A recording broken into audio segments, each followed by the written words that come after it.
texte de lecture se trouve dans le livre de 1 Corinthiens chapitre 1, nous lisons à partir du verset 17 jusqu'à verset 30.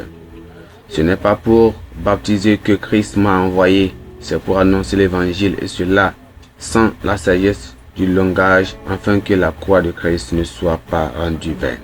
Car la prédication de la croix est une folie pour ceux qui périssent, mais pour nous qui sommes sauvés, elle est une puissance de Dieu.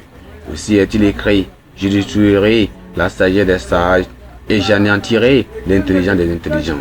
Où est le sage? Où est le scribe? Où est le disputeur de ce siècle?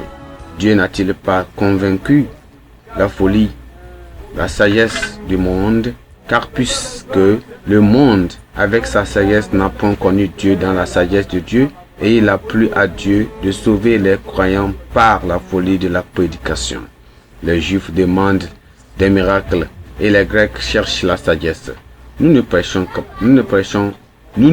Christ crucifié, scandale pour les Juifs et folie pour les païens, mais puissance de Dieu et sagesse de Dieu pour ceux qui sont appelés tant que Juifs, tant Juifs que Grecs, car la folie de Dieu est plus sage que les hommes, et la faiblesse de Dieu est plus forte que les hommes. Considérez, frères, que parmi vous avez été appelés, et il n'y a ni beaucoup de sagesse selon la chair, ni beaucoup de puissants, ni beaucoup de nobles. Mais Dieu a choisi les choses folles du monde pour confondre les sages. Dieu a choisi les choses faibles du monde pour confondre les fortes. Et Dieu a choisi les choses viles du monde et celles qu'on a méprisées, qu'on méprise, celles qui ne sont point, pour réduire à anéantir et même à néant celles qui sont, afin que nulle chair ne se glorifie devant Dieu. Les étant dit, on sait par lui que vous êtes en Jésus-Christ, lequel de par Dieu a été fait pour nous sagesse, justice et sanctification et rédemption. Gloire à Dieu. Le verset clé, c'est le verset 24 qui dit, mais puissance de Dieu et sagesse de Dieu pour ceux qui sont appelés, tant juifs que grecs. Amen.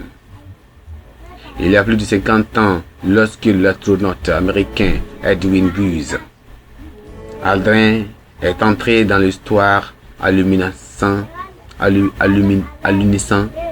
le premier acte qui a posé a été adorer Dieu.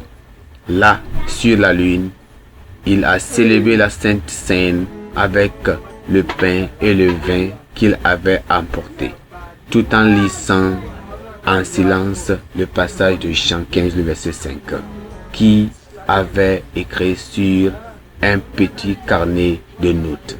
Une partie de ce verset dit ceci: car sans moi, vous ne pouvez rien faire. Alors que le monde célébrait une percée inoubliable, un homme a reconnu la place indispensable du Créateur qui mérite toute la gloire pour toutes nos réalisations.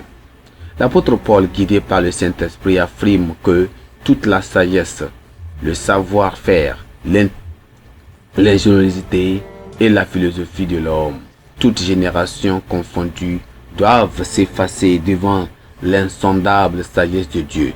Il affirme que même ce qui peut sembler être la folie de Dieu est plus grand que la sagesse de l'homme. Il ajoute que la faiblesse de Dieu est plus forte que les hommes. Les Juifs cherchaient un signe croyant qu'il s'agissait de la voie du salut. Puis les Grecs sont venus chercher la sagesse comme une panacée à la condition malsaine de l'homme. Ni l'un ni l'autre n'avaient de valoir ou bien de valeur, ni ne sont d'aucune utilité non plus à notre époque. Mais la nouvelle voie que Dieu nous a ouverte par la mort et la résurrection de Jésus-Christ a donné à l'homme un nouvel élan de vie. L'intervention de Christ transcende l'ampleur des signes et les limites de la sagesse humaine.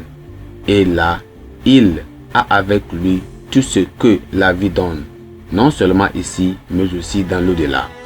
c'est le dispensateur de ses bienfaits qui mérite la gloire, comme l'a fait l'astronaute américain. Nous devons nous glorifier dans le Seigneur en le reconnaissant pour notre être et nos réalisations. C'est en lui que nous puisons l'inspiration, la force et l'aide pour planifier et mener à bien nos projets.